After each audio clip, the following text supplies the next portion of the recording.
goes, 8 months. I said, how are they giving you another vacation? She said, oh, I left my job. Remember you sent me that thing about the people? Yes. Well, she had, everybody in her division had the same problem. She recognized that guy's name, that was from the endowment fund. But, so, uh, Consumer Reports made her an offer she couldn't refuse. And she said, oh, okay, I'm out of here. And then she found out the same week that she was finished, her immediate boss was finished, and another person in their division. They all left at the same time. Right. Yeah. Well, that's There's a what. problem there. That's what I was concerned about when I heard that. This person, because they said, the rest of the board had said that they really made a mistake letting this person go who was in charge of the endowment fund because they had done so well. But this guy who's the CEO, Home Depot, it's my way or the highway. Yeah, she knew who it was, and, well, because she Well, was. the medical center at NYU is named after him. So Yeah, that's what she he, said. He has a lot to do with the medical center, which she said is all mismanaged entirely. So right, she of was not course. anxious to stay. The atmosphere there wasn't good. It was a Yeah. startup. But Consumer Reports had a big shakeup too. They had a whole, they're starting over with some protocols concerning the board and all this. And they said, oh, call Romy and see if she's available. And she said, yeah, I'm available. I'll leave here anytime. Great. And she said, I would have even come if they offered me the same salary, but she said they upped it quite considerably. So she said, okay, I'm out of here. Wonderful. So, It's amazing how sometimes it helps to stay in a company and advance. And sometimes if you jump around, yeah. you do better. But I think you always do better if you leave. Yeah. really, When it's Because unbearable, yeah. companies they can't really justify the kind of significant increase that you can get by renegotiating with a brand new, Probably, yeah. So you're better off. I mean, we face the preschool teachers. Preschool teachers would like raises, Yes. but the best way for them to get the biggest increase is to go get a different job where they can use their experience and argue for more money. right? Hello, Colette. Hi, Good morning. good Yeah, morning. Is that, was this person dubbed by Trump or? No. She's talking about her daughter who worked for NYU, and I was giving her heads up recently that one of my neighbors here in Florida has a son who worked for the endowment fund at NYU and left because of the chairman of the board. And Debbie's daughter works for the boards when she works. So she realized that it wasn't a good fit, and she didn't get dumped. She dumped them, right? That's the way to do it. That is the way to do it. Yeah. There's a lot of dumping going on. Yes, it seems like There's a lot of dumping. right. I have a friend who's a teacher been there for a long time in the Raritan Township School District here in New Jersey. It's an old stomping ground. And she wrote to me and she said, all the news about what's happening here and there is finally coming down to the ground where I live. And she said in their network, they're a small school, relatively small. They have, what'd she say, 34 special needs children. And they got, from the federal government last year, in their budget, they got something like $285,000. They got word from the new Department of Education that their allotment this year will be $21,000. So they will lose 2 special education teachers. Right. Still have the same number of special needs kids. I mean, that's just Right. the reality. Right. Well, that's where the Department of Education money goes for special needs. It's not for the regular budget. That comes from the state and the individual towns. But, most, the money is either for special needs or it's for loans, student loans. Well, and we all know, right, special needs children, they're not worth anything, so, you just Oh, don't say that. don't My, educate them, just, again, I think back to all of my pastoral experience in how the school system's growth in the willingness to provide both education and development help for special needs children has been a lifesaver. But we can go back. I mean, you can go back and just say, well, those parents just can't send their kids to school. My grandson is one of those kids. You know. And they fought for a long time to get him an IEP.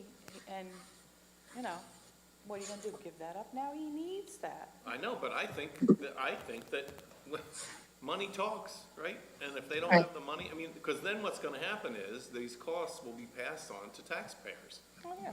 And all this initiative to try to save money out of the federal government is going to come down to the states having to now, I mean, the only method the state has to raise money is sales tax and property tax. That's right. This And is so property. they'll just, Income tax. let's just raise property tax. They just pit people. my against- granddaughter is a special needs teacher in Maryland, and she loves her kids. But she sent us a month or so back a list of all the questions that the kids ask, or the Yeah. things that, like, it was hilarious. Yeah, they I'll, ask you- I'll send it to Lou later. All right. Yeah, my daughter, who's the mother of my grandson, he's special needs, and she's a special needs teacher, so they're gonna get a double whammy, I They think. will, yeah, because money for her job type will be gone Yeah. unless, again, property taxes. I mean, and people in New Jersey, they're so happy to Well, pay property taxes, These are in right? New Hampshire, they don't wanna pay Oh, New taxes for Hampshire. I know. anything, so she's cooked. Yeah, the thing is too, that legally, you need to take care of those children now. That's what you were talking about, are going for the IEP, that I remember when my kids were in school, they sent a child, because at the time, there weren't that many special need education teachers. They sent a child to Illinois, and the town had to pay, and it was thousands of dollars. Yep, And so that the laws are still on the books, and people are going to want that service. So where's the money gonna come from? well, It's- it'll Not come from from BP. all the money that the Doge is gonna send to us. Yeah, From the yeah, money they saved when they went through and reaped fired all the waste out of the federal government. They're gonna Right. send us check after check after check. right? Do they read, they all say they're spiritual. Do they actually read the scriptures of their faith? Do they have any idea that, it's Well, kind of the opposite of what you're supposed to do? But I have long been saying that the tradition of Christianity I grew up in long ago figured out how to make relative all of the hard lessons of Jesus and even of Paul. They've learned how to rework them so that what they say, they don't say. And that was before this political environment. Right.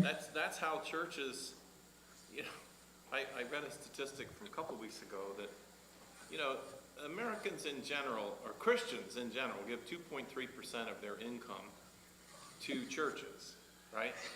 But of that money that's given to churches, something like 80% of it is used to take care of the church. It's like, Yeah. so we figured out how to be okay with Jesus saying the kinds of things that he says, or what we read week after week. In Jeremiah, we have learned how to say, well, that doesn't really apply. Right.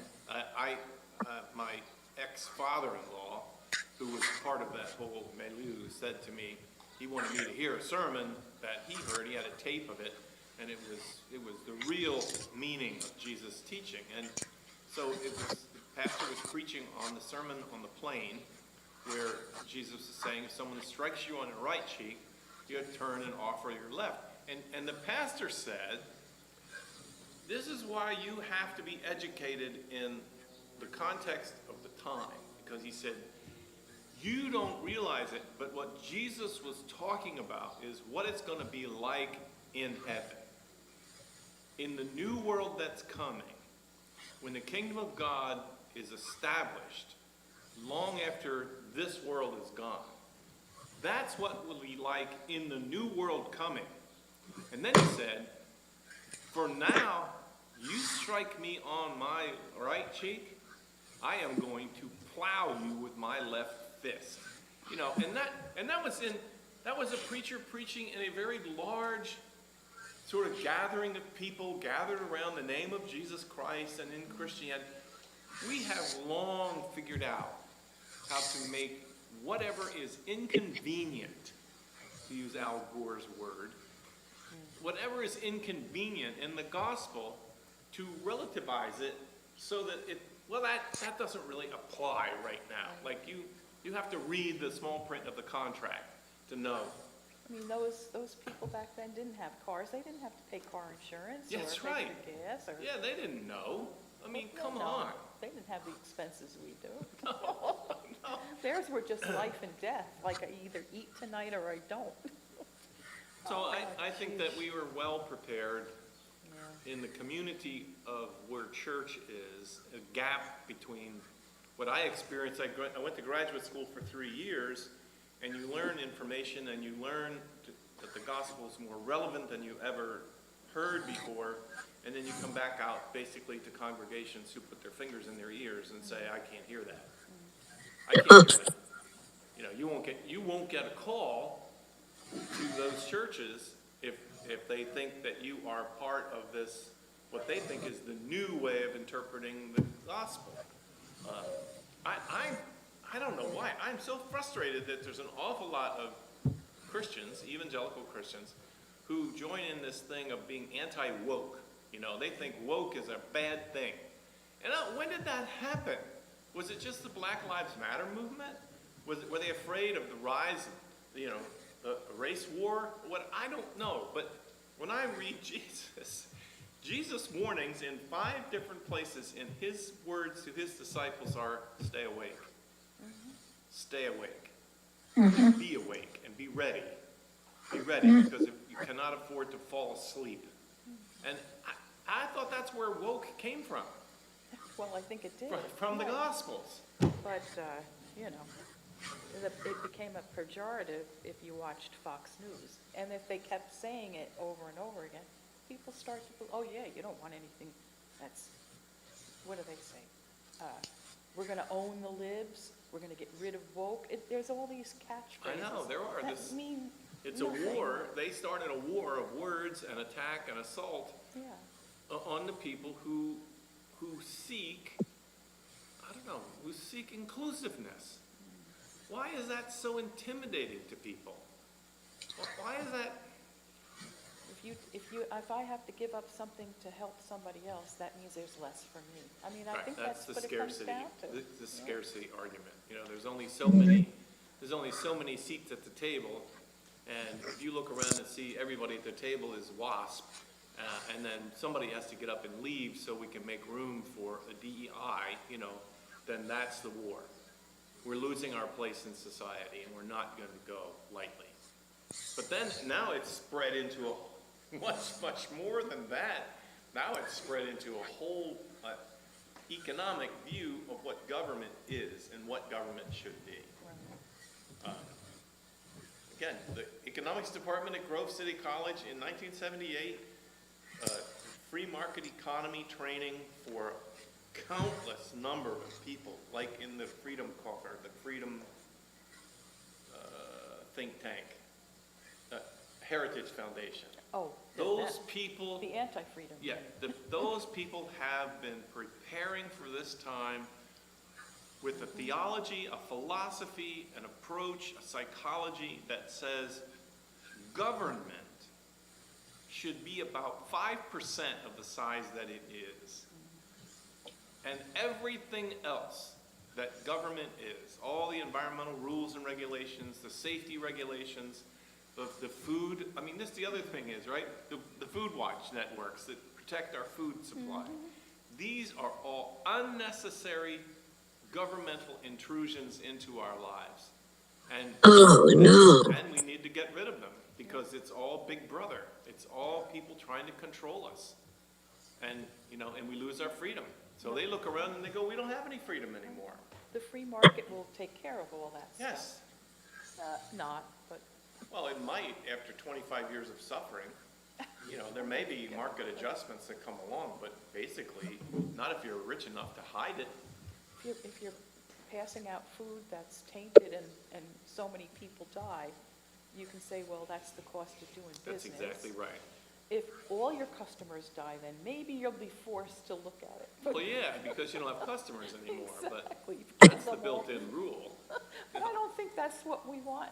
We want a government that is there for the welfare of all the people. Yeah, and protects the people. Exactly. But that idea of government protecting us, until it comes to the military. Right. Yeah, and that too is not really, they don't really care if they protect us. They just want to make money off selling armaments. Yeah, That's it. build up their town that has Ooh, a we really, production. I'm All right. sorry. We should, no, don't be We sorry. shouldn't There's do no that. way to avoid this. I'm convinced.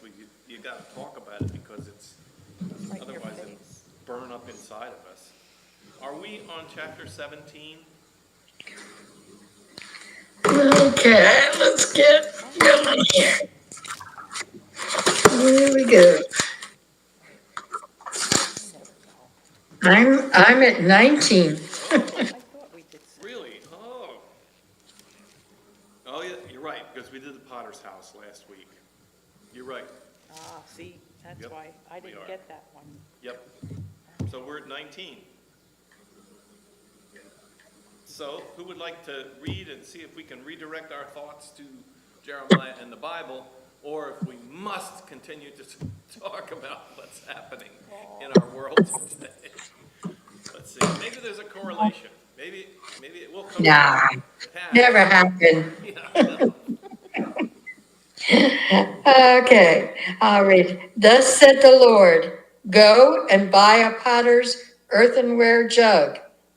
Take with you some of the elders of the people and some of the senior priests, and go out to the valley of the son of Hinnom at the entry of the potsherd gate, and proclaim there the words that I tell you. You shall hear the words of the Lord, O kings of Judah and inhabitants of Jerusalem.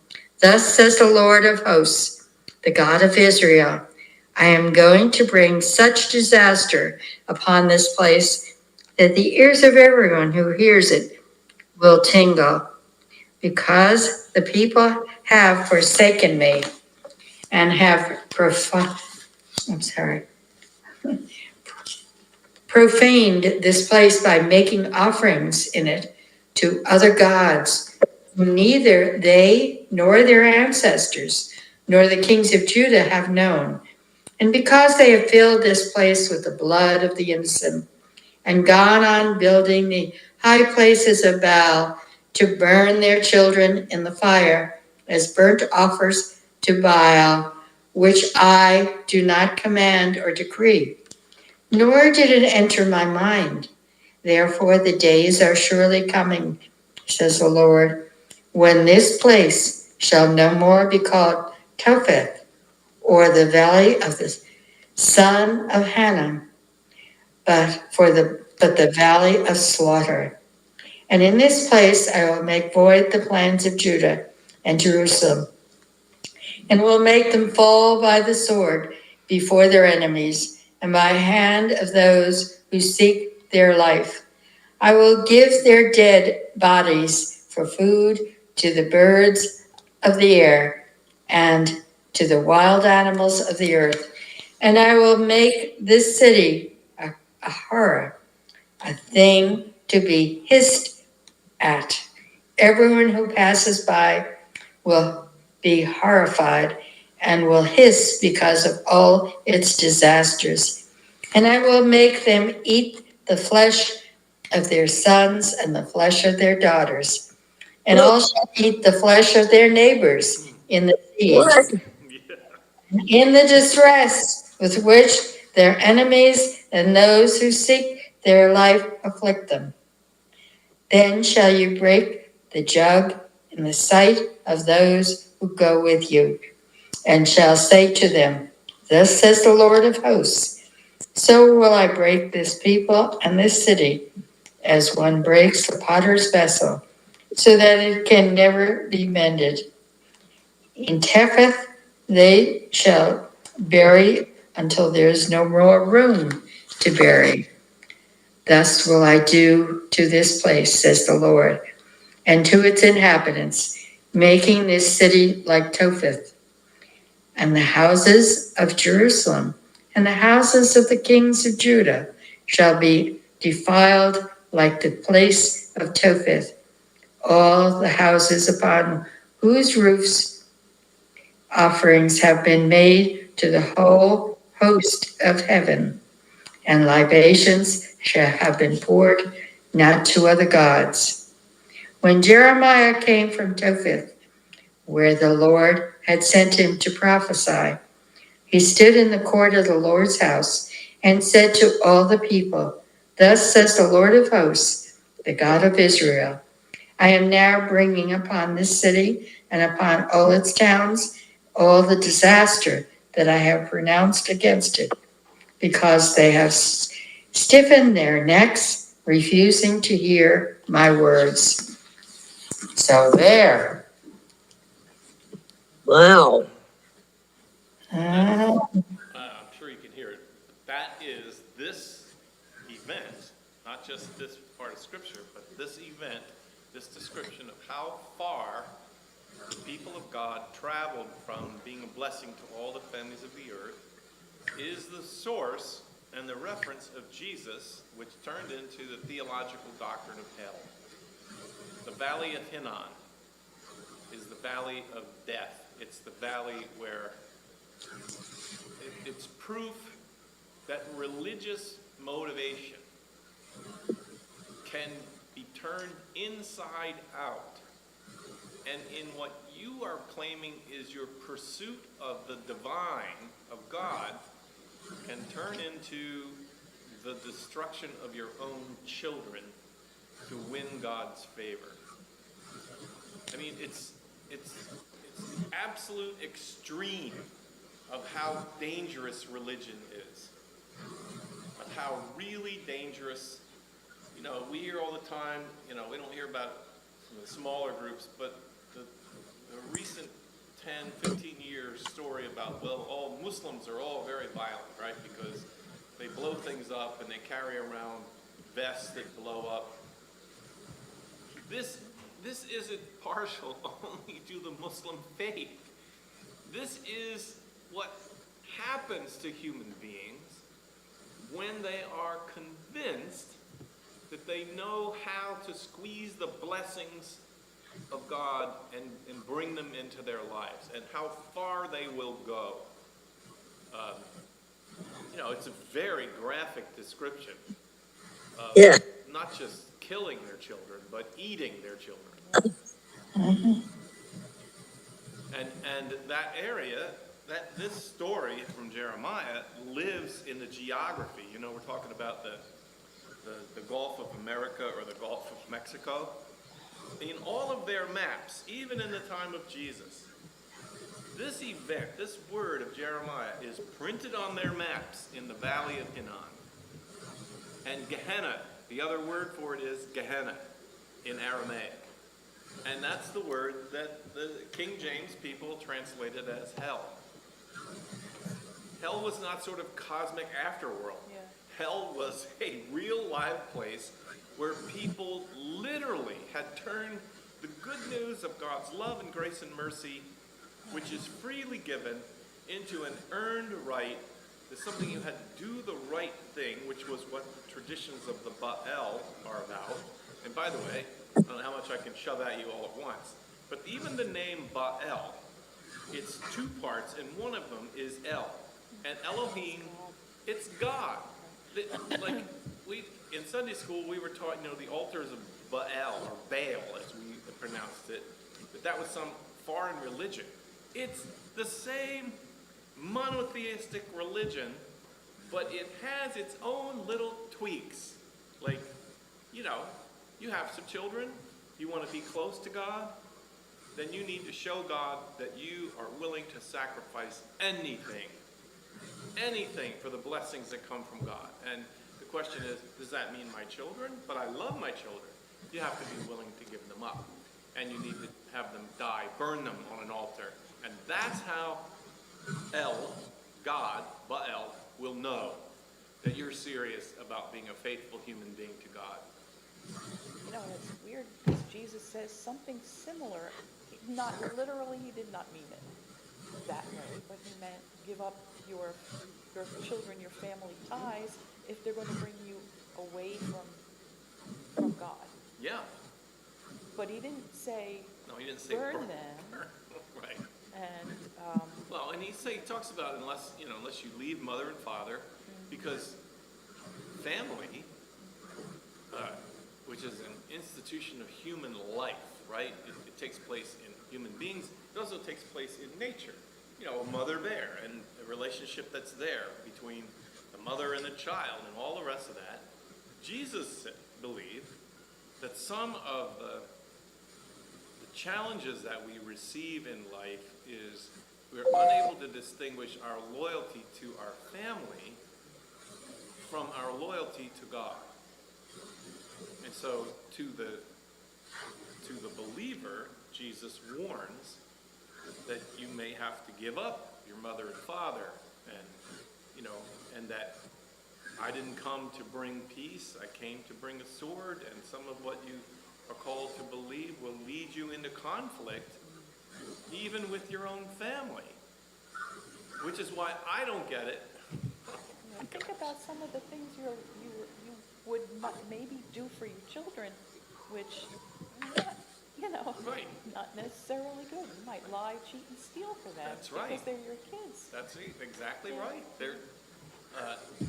We've been watching, I shouldn't even talk about this because I don't remember the details enough. We've been watching a Netflix show on the murder of that young girl out in Midwest who traveled with her boyfriend. And he came back and she wasn't around. But the part of the documentary talks about what the mother of the boy did to cover up his murder of this girl. Like, yeah, family is family, right? And family is a code, but family sometimes exists in opposition to what the gospel does. Which is why at one point Jesus is teaching Bible study and somebody comes to the door of the home and says to Jesus, excuse me, Jesus, but your mother and your brothers are out here and they want you to come out. And Jesus says, I have no mother or brothers other than those who do the will of God. So get out of here. I don't have any loyalty to them. And yet in American evangelical Christianity says, focus on the family, that the family unit of mother, father, kids, and so forth is God's plan for the survival of human beings, and it is the way of faith. Family takes precedent over everything else. So, focus on the family. It's huge. These are the people that are expressing God's will, whereas, none of the disciples show any great loyalty to their families. That's true. They don't. They're like, In Islam, you're supposed to honor always your mother and father, and take care of your family, and especially the mother. Paradise is at the feet of the mother. And please your mother. Who else then? They asked the mother. Well, your mother. Who after that? Your mother. It went 3 times before it even came to anyone else. And yet, it also says, if your mother and father want to lead you into doing something that's wrong, then, no, you don't do that. That's not honoring them and it's gonna hurt you. But, so that, there's that balancing act that I think Jesus is saying here too. Yeah. Don't throw your kids in Islamist Gehenna, it's hell. Gehenna, yeah, Gehenna. Gehenna, is that the? Yeah, and Yeah. it comes from the same, they're all the languages there are, Yeah. So related. it's, Yeah. it's not, this wasn't Helmer. this wasn't a spiritualized dream. And that's why the pot, the clay pot is important in this I was telling. gonna ask about It's in this, the point is, he took the pot to show, he was talking about something that was happening in this life. This is real. This actually was taking place. And he smashes the pot to say, this is destruction. Total destruction which is going on here. There's nothing good which is taking place here. And the pot, different than the potter and the wheel parable, which is a couple chapters earlier, this is not the clay which is on the potter's wheel that can be crushed down and then brought back up. This is the hard-baked clay pot, and it is now shattered. And that means it's done. that. Yeah, they call it the potsherd gate. It must have been a tradition to show, when something's gone Yeah. very much awry. Right. Yeah. The potsherd gate was the gate in the city where you went with all the garbage. Oh, okay, broken pots, yeah. You throw the garbage out at this gate. It's the Right. place, it would be what we would call now the landfill, Yeah, the dump. yeah. And their process was, the city had to get rid of its garbage somehow. And so they would collect it, move it out through that gate of the city, and then, well, you don't want to live in that part of town. But, and then once a year, and then the exchange for Gehenna and the potsherd gate sort of merged in their minds. It's just like that's the place of garbage. It's the place of no return value. And then once a year, because of the stink, that's Yeah. also where the bodies of unburiable criminals would go. Waiting for the birds because Right. it says devoured by the birds. Right, you throw the body on the ground because in Hebrew theology, the great blessing that comes with death is your body goes into the ground, you go to sleep. But while you sleep, your body is returned to the fertility of the earth. And there's this beautiful, circle of life kind of theology. But if you're contaminated, if you are considered to be bad seed, you don't get to return to the soil. Yeah, you're in Gehenna for the rest of time. That's right, you are. So that's where a lot of these concepts come from. Yeah, I mean, even in Greek mythology, if you wanted to really say you're cursed forever even after death, they did not bury you. They No, let right. you be devoured by Right. the birds, And it's, So that's and what happens horrible. through the development of Christian theology is it all becomes spiritualized. Yeah. To forget about the real pot, the real destruction. This is all a spiritual thing. So it creates the sort of, what is it when you have bipolar? Faith becomes bipolar. It's one thing in terms of what you think and feel. It's another thing in terms of what you do. So it allows for this reality of the way we practice our faith, that on one day a week, you're humble and you're confessing and and the rest of the week, go do whatever you want to do. It's enough at this stage of my life, it's enough to make me despair.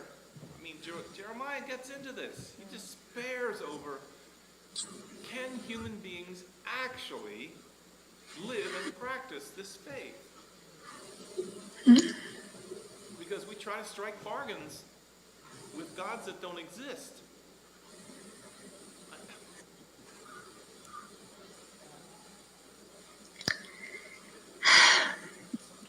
So I think all these demonstrations, I just came to my mind. I'm going to go down to Washington, D.C. I'm going to go on the steps of the Capitol building, and I'm going to smash a clay pot. John Stewart did his mug the other night. and he was bleeding all over the place. That's how angry he was. That, I think, is symbolic of this Yeah, same it thing. is. It's broken, And it's folks. biblically endorsed. There you go. Not just by Comedy Central, but, yeah, they might pick you up and give you a fine for littering, but, Well, if that's the worst they do. Yeah. I worry about worse things than that. I worry about, when somebody determines that you're a threat to the stability of the existing government. Look out. Our church buildings have become used for a lot of things we never imagined before. Back to the sheltering of people trying to figure out how to harbor people who are pursued. sanctuary, Yeah, Hunchback of Notre Dame. that's right. I don't know. I mean, is it now? Is this it? Are we at a gate? I think we are. It doesn't feel alarmist to me anymore. It feels practical and to begin to prepare.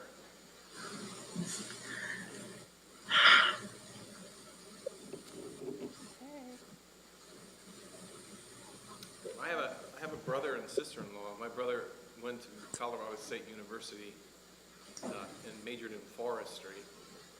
And he didn't graduate because he got sidetracked by the est movement and a lot of, drugs, I think. But when he came home and he got married, he married a woman who he knew in college. And they read Mother Earth magazine, and they read and were prepared for the coming meltdown, complete meltdown of our way of life. And so they became survivalists. They dug an underground bunker. They learned to make he had 13 acres of land, which they scraped together, all the money they had, and they bought the piece of land because they believed that 13 acres could theoretically be self-sufficient for the survival of them. It had a flowing stream that went through it. It had wood, really nice, mature wooden forest, and all the things they thought would give them, and then they began to grow their own food in greenhouses, and hydroponic greenhouses. So they went up to the top of the mountain, they threw the sun in, and their goal was, in 5 years, they wanted to be totally self-sufficient. They did not need the outside world, so that when the big push came, they would be okay. Then they began to read the warnings. If you become self-sufficient, you're going to be the object of the raids. People are going to come for you. And so their neighbor across the street, who was of the mind, same mind, he would talk to them all the time about now they had to arm themselves. They had to get weapons to be ready for the coming onslaught. Kind of where it goes off the rail. Well, and that's and in a way, it's like what happened was they got their food processing made up and realized they could make a ton of money selling their food There you go. because natural food and local grown food. So now, I mean, they're fully a part of society. But my point in bringing that all up is, there are these times where you wonder,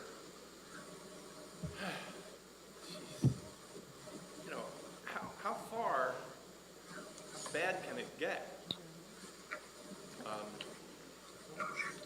And things that we've called guardrails that have kept it from going off the guardrails feel like, I don't know, they're further away than they used to be. And we say the court. I just feel that would be just the opposite of what I would feel if I'm afraid, because I feel that I'm a solitary soul, but I need others. I need community. And the idea, and when you're doing that, you're staying by yourself for your own survival. But what's the point of surviving if everything else is going to hell in a handbasket? That's a good question, and that is the ultimate question, which is, And it arrives out of, who can you trust? The only person I can trust is myself. And then what happens when you can't trust yourself? like, okay, so you're gonna isolate, you're gonna build your own little world, right? The people that have done that, wrote books about it. I'm gonna be on my own, I'm gonna protect myself entirely. They homeschooled their kids. They didn't let their kids mingle at all in the world. They were like, you know, this is a life unto ourselves. It is, to me, and by the way, they also were very, the idea was they were the true Christians. You know, they had all that thrown in there too.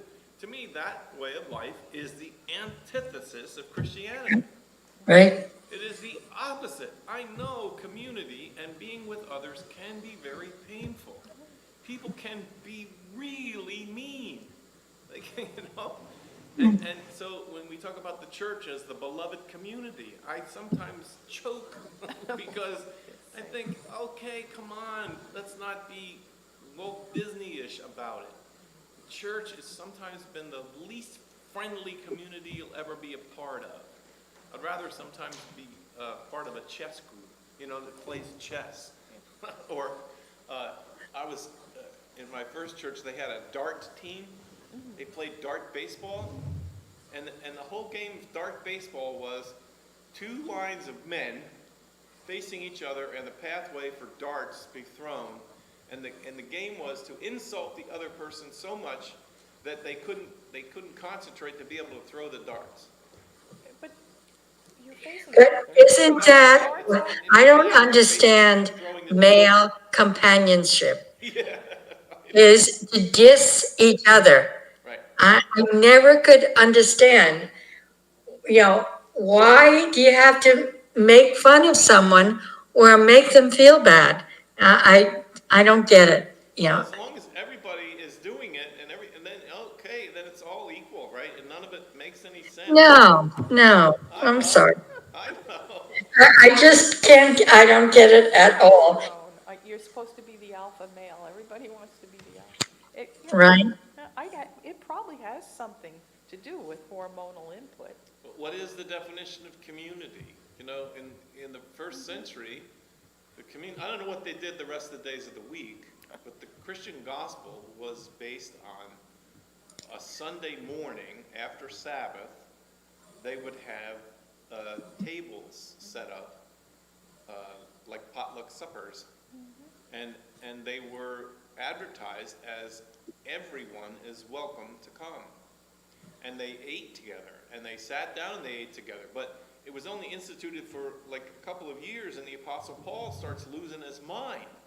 Because he says what's happening is, you know, the Corinthian people, like if the meal started at, I don't know, 8 o'clock in the morning and it was going to be breakfast, people were showing up at 6 and eating all the food. They were eating everything. There was nothing left for the people who didn't know enough to show up at 6 o'clock. And Paul appeals to this model of Christ and says, you know, let your love be shown in that you let others eat before you. I don't know how successful that was, you know. But Yeah. I just, Corinthians, boy, I don't know. and then I had a church in Boundbrook, their coffee hour, or whatever you want to call it, was a big deal part of their life and togetherness. You know, the adults just really celebrated that. Yeah, church was fine, but then there was coffee hour. Lots of people, lots of room. They had a big fellowship hall room. But so we had a session meeting, and there was a complaint filed. And the complaint was that the Sunday school kids were getting released to be able to come into the adult fellowship time, and they were eating all the snacks. So the request was, could we please bar children from the fellowship time? And I'm like, what are we talking about here? Yeah, let's block the That happened here, because I used to be in charge of the Sunday school, and at one point, there was nobody but me. And I was also the nursery person and the Sunday school teacher. And then after church was over, and the kids knew that there was stuff up here, Yeah, it was- they'd start disappearing, 1 or 2 at a time. And I got hell from some of the parents saying, well, what are you letting them come upstairs for? And of course, I couldn't argue back, like, I'm not getting paid for this. No, right. You know, it's over, come get your kid. But, yeah, they got really upset if Yeah. the kids came up and bothered them, you know, when they're Yeah, blessed talking to the community. adults.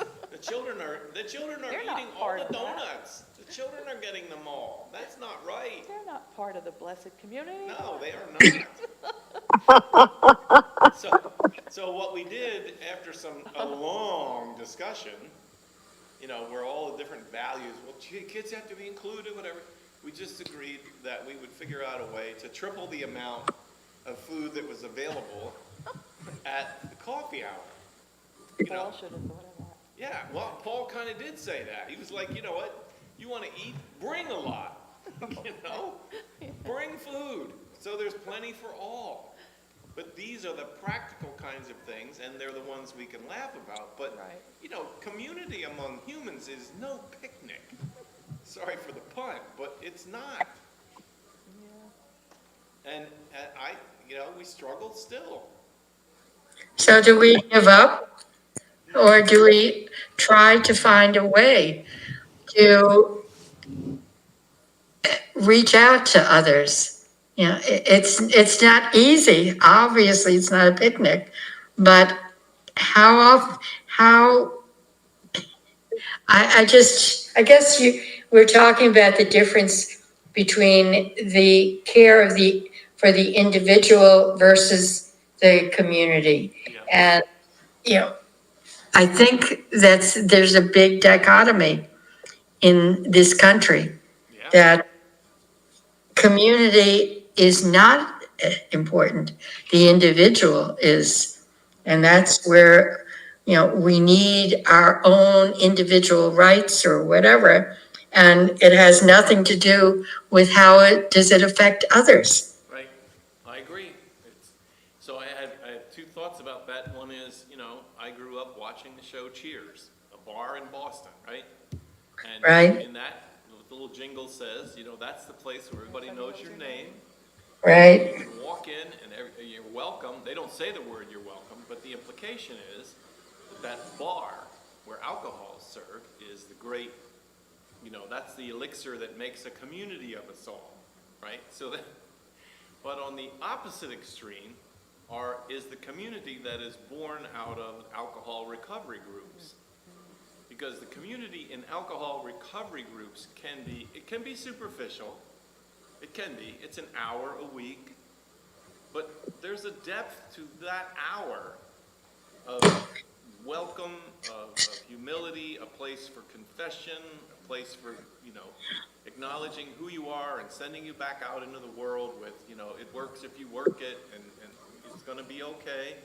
So the community that is there, I had the pastor's wife at one of my churches when I was associate. She didn't really come to church. Her daughter actually eventually died of drug addiction, and she was an Al-Anon person, and she had her Al-Anon group, and they met once a week. And she said, when asked, why don't you come to church? She said, I don't find community in church. I find community in the Al-Anon group, where pretense is laid aside, where we all have a burden to bear, and we all help each other to carry that burden. You know, she tried to live with the knowledge that not only was her daughter drug addicted, but she was out on the street somewhere, and they didn't know where. She felt the only community that could really hear that and accept her without judging her was the Al-Anon community. Because everybody comes, you know, what are you going to do? You're going to judge me? Well, you know, your story is the same as mine in one way or another. And I think that's the model for what church is supposed to be. You know, we don't come in with our accomplishments and our achievements and then look and judge others. Hey, that's news to me. No, you make yourself vulnerable. Yes. And that is hard for a lot of people. You know, it's hard to do. Who wants to admit you have faults and, you know, nobody wants really to do that. But once you start doing that, it's kind of contagious. It's like, you see other people as vulnerable also, whether they want to admit it or not, and it brings you closer together. Unless they keep judging. Right. But, yeah, it changes church from a club to a place where people come to get solace and to, Right. yeah. Or they're seeking help for their lives, and they're aware that they're not doing so well on their own, but they would like to have others, to Barbara's comment, community is seen as the path of life. So you're not going to judge other people and push them away. But I'm telling you, I've served a few churches in my time, and I'll tell you, they're few and far between that can approach even the practical way of living to be a support and a presence for each other. This church, I think, has gone a long way in that direction, but it's very small. And when it's small, it's easier to do that. Yeah, that's true too, right? So, The mosque is huge, but we Yeah. find ways to break off into smaller groups who have maybe vulnerabilities that others don't, or interests that others don't. Right. And you share them in a smaller group, but then you come back as one big community too. So you get a little bit of both, and there's never anything that starts or ends there without some recognition that we're not just here to, like, for instance, the cooking class I go to. We're not just here to cook. right. We're here to share the space and with our sisters, and we know, why we're grounded in faith here. So it just seems like a more welcoming place than if I went to some Yeah, to a cooking class in the mall. exactly, where somebody's probably judging me by what I'm wearing or not wearing, or how I broke an egg, or, it's, you remember you're here to serve God, and as well as your sisters and brothers in faith. Yeah. And then you can have fun. And there's just a whole different feeling about it. Yeah, and so that seems small but important, but then I think that the lesson of Jeremiah is that no matter what extent it happens for you to get off the path, of that, whether you begin judging each other or you begin, creating hierarchies for people, or worse, you start making deals with God. You start bargaining with God and saying, this is the end result. Chapter 19 says, this is where you're headed. So that's where, in medieval Christianity, the idea was, live right or you're going to go to hell. But they had manufactured a whole spiritual reality for hell, and the threat was a threat to get you to do what the church wants you to do. Yeah. It's, you have to do these things. And it wasn't trying to please God, it was you had to please the church. And Yeah. I think it's a slippery slope. I mean, people go, I'm not saying that everybody that goes to the mosque is there for community and No, of course not. fellowship. Right. There's too many people there that just, maybe they got to deal with the brother over there, and while they're there, they'll talk over, whatever deal they yeah, can. yeah, It's a place to meet it's people. like Asians playing golf. Gotta have connections, But, and I'm sure a lot of that goes on, and I'm absolutely sure a lot of that goes on, and they have a board. Yeah, and that's never, completely like, oh, brother, I'm so sorry. There have been contentious stuff going on there too. But it has a different flavor than just, the Rotary Club.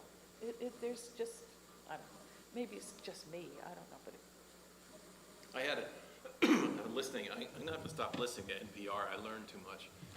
But they were reviewing, I think yesterday, the day before, they were reviewing a new book that's coming out on the legacy of the last 7 popes and what they had accomplished, what they stood for or didn't stand for. And one of the things that came out in the discussion was that for the first, I didn't know this, for the first 300 years of the church, priests could marry. right, They they had had families. families. And so, Really? yeah, and the question was why, Who gets the inheritance? that's exactly right. It changed because when a priest dies, the priest's belongings go to the church. That was prior in the first 300 years. Your inheritance goes to the church. Well, if a priest is married, then all the priest's belongings go to his wife. And so all of a sudden, the church is getting cut out of one of the primary ways that it was building equity in the world. And so the celibacy of priests was brought about by the church trying to save money. It all comes down to Or money. make money. It's not Make saving. money. Make money. And by the way, the irony, to make money off of widows. Right, right. How much, I mean, okay, there's a place in hell for people like that. There it is. And here it is, described right here. How far off the beaten path can you go? Like, Yeah. and in the name of God, or in the name of Right. bargaining with God, or, like, oh my goodness. I mean, But then they had to think of a reason why a priest couldn't marry. Oh. So they went back and they said, all the disciples were male. Yeah. Which wasn't true either, but, no, and They so they, cut And women they're right out. single. And they were all single, Wait, and which they weren't They weren't. either. Peter, in one of the big stories, Peter tells that he went to dinner at his mother-in-law's In-laws, house. exactly. And So- Peter was the first pope. I mean, that Right, was right. like, Peter was married. Like, there's Like- a lot of discrepancies right in there, so you can't. Whoops. And the Apostle Basic. Paul, the Apostle Paul's very confessional about his sex drive, right? And he's like Augustine. He I admits. wish I had. Yeah, like he says, But not now, yeah. not So, yet. so Paul says, look, marriage ain't so great, because marriage divides your attention. And so you should only get married if you absolutely cannot deal with the burning sexual drive to have sex with somebody, because you shouldn't have sex out of marriage. So the only reason to get married, and okay, so that stands out there as some crazy kind of thinking on the part of the Apostle Paul. And wealthy people will be coming into our country by buying this No car. recognition that women might have sexual be- needs. Exactly. Spending a lot of money and paying a lot of And taxes. then And Did Colette leave us? I don't know.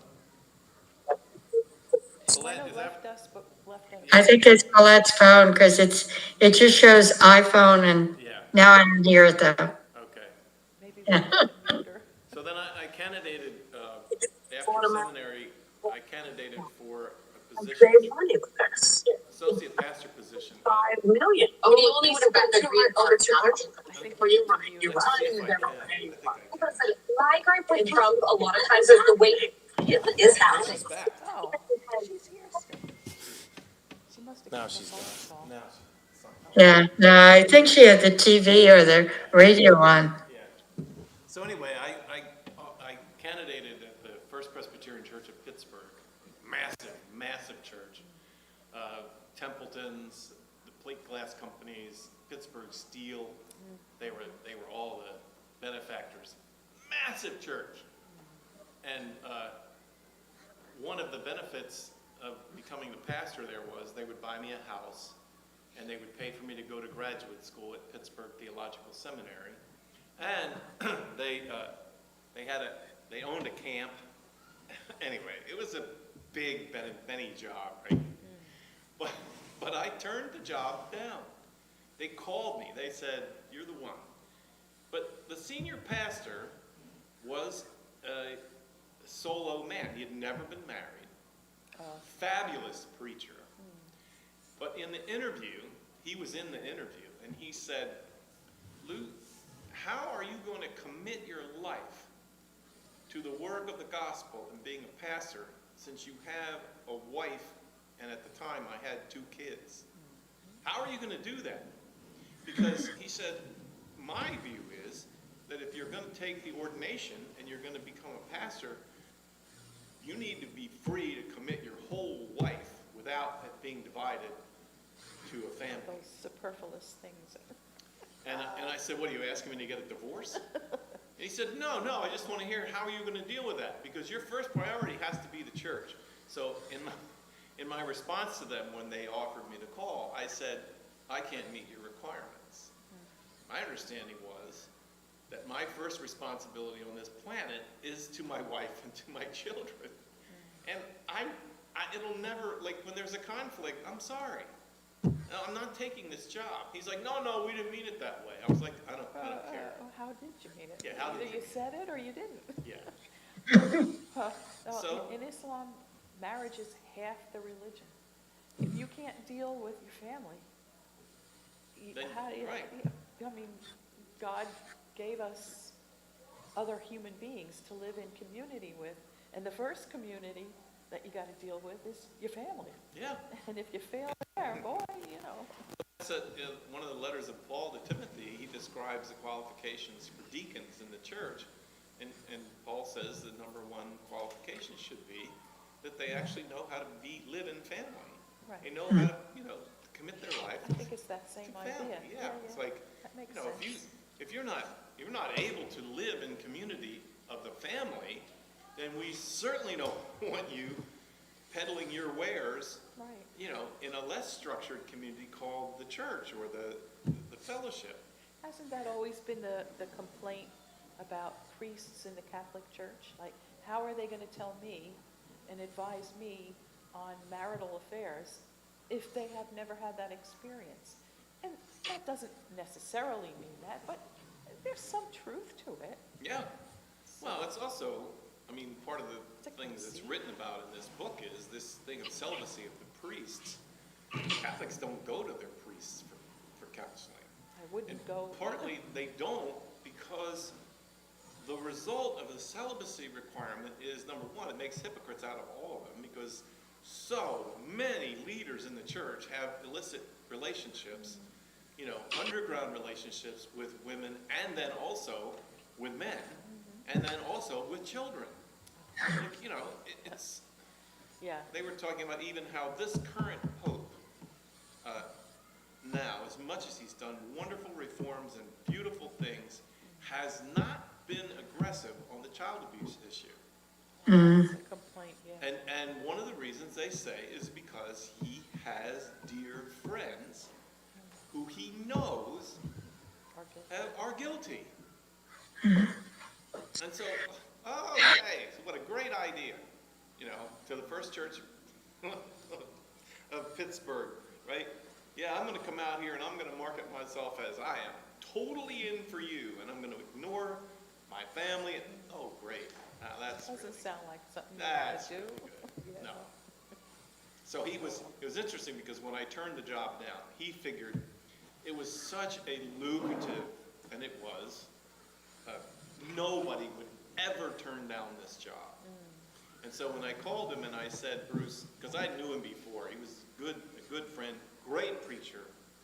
And I called him, I said, I'm turning it down. And he goes, what are you talking about? And then he said, I know why. He goes, it's because of your wife, isn't it? Sow the seeds of discontent. I was like, oh my gosh. Oh my gosh. And that made me furious. Because I said, oh, is that right? You think my decisions, have nothing to do with me? He's not married, so he's Yes. coloring everything from his point of view. Absolutely. That's just an impediment to, Yeah. Why wouldn't you want to come here? There's only one reason why you wouldn't want to come here. We made everything. You got a full membership to, there's a fancy elite club in Pittsburgh, where only the big, industrial movers and leaders. shakers. And you got Society. red carpet membership to this club. I was like, Yeah. it's not me. It's not my life. I don't want to be that. I don't want that. Anyway, Yeah.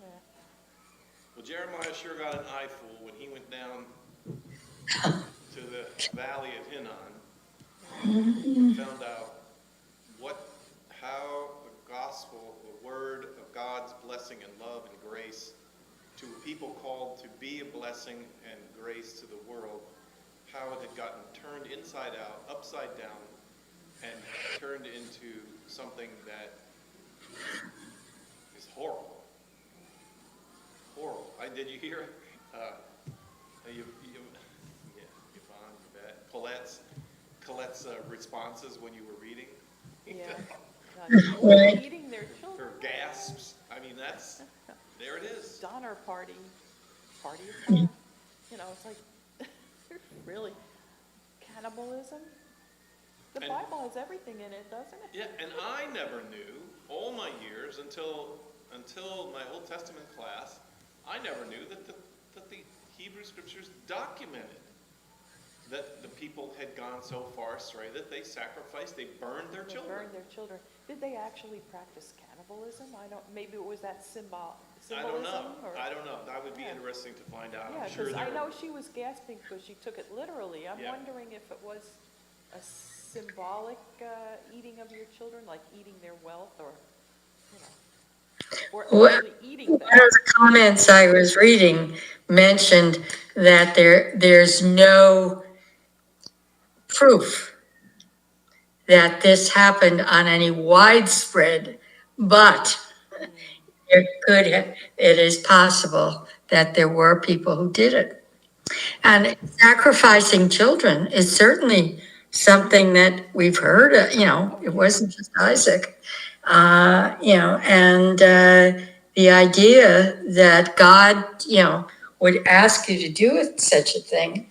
But, as Debbie mentions, the Donner Party, Well, the, that the starvation, what does it cause you to do? if you're starving, do you do that or do you not do that? I don't know.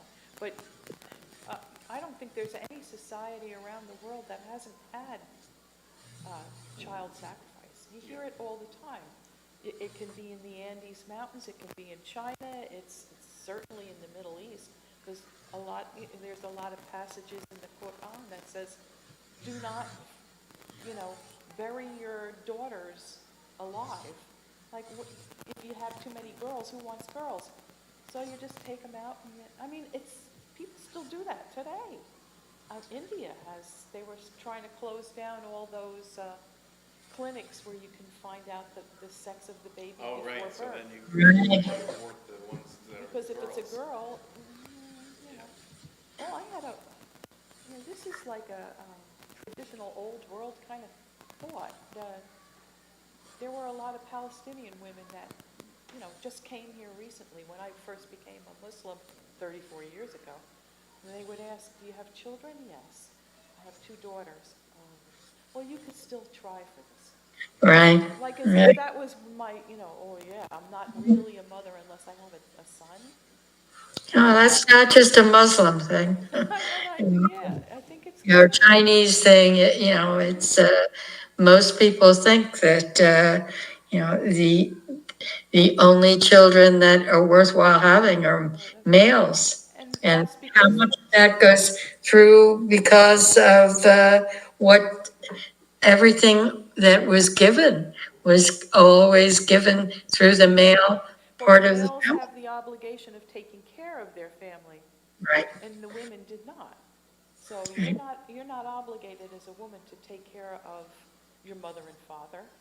Women always do. Right, They they do do. the actual grunt work, but a male is supposed to provide, so I know a lot of people that were sending money back home to their mothers halfway around the world because it's their obligation as Right. the son to do that.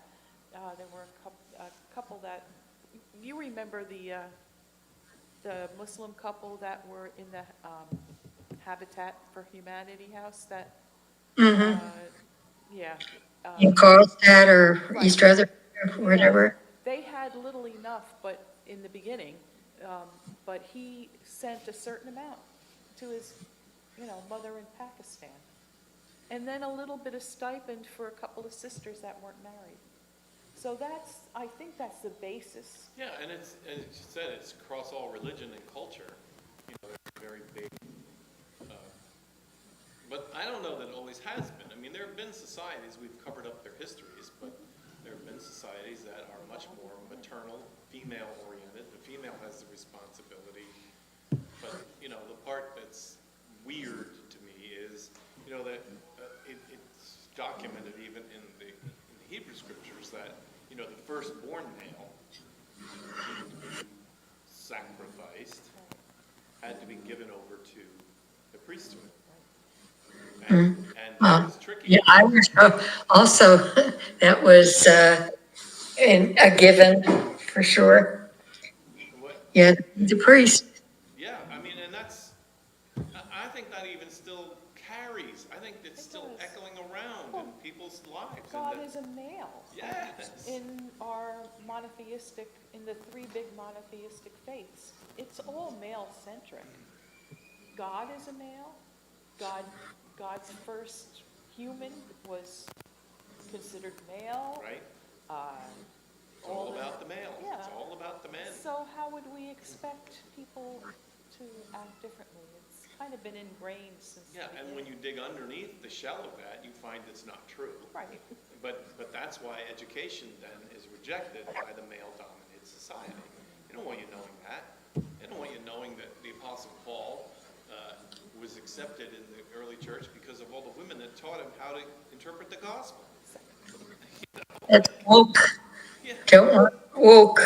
No, Too woke. no knowing, no knowingness. That's why the Joint Chiefs, they took off the only person of color and the woman, the admiral. Right, the most experienced one capable of them all in an effort to end DEI, which threat is you're going to have people incapable Right. in big offices, so they take the most capable, most trained, most eligible person and remove her. They had the picture of the wall, Joint Chiefs. There were 2 empty spots, and all the rest that are still up there are all white males. Yeah. I said, wonder who was in those 2 spots, and then they show, oh, it was, what's his name, the head of, the chairman of the Joint Chiefs, and the woman admiral that they took down now. God, I don't know. So you're saying that you're only gonna use the capabilities of half society?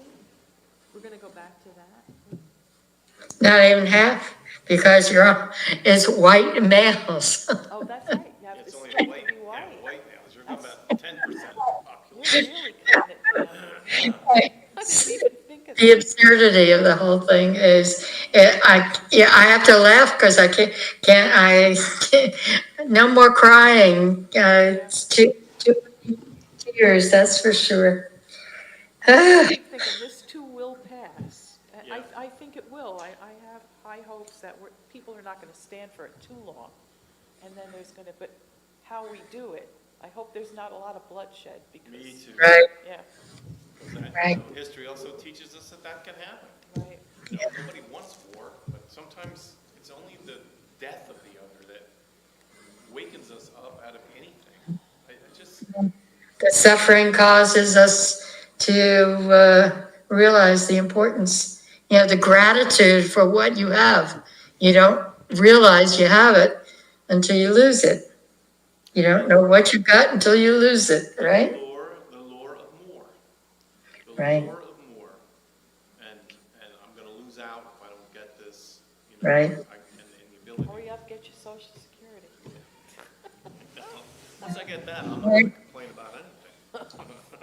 I'm telling you. All right, well, beautiful day outside here, Barbara. I don't know how it is there, but No, it's in the 70s. Yeah, I'm gonna head to the pool soon, so, yeah. all right, good. All right, That's right. Make us feel bad here at 50.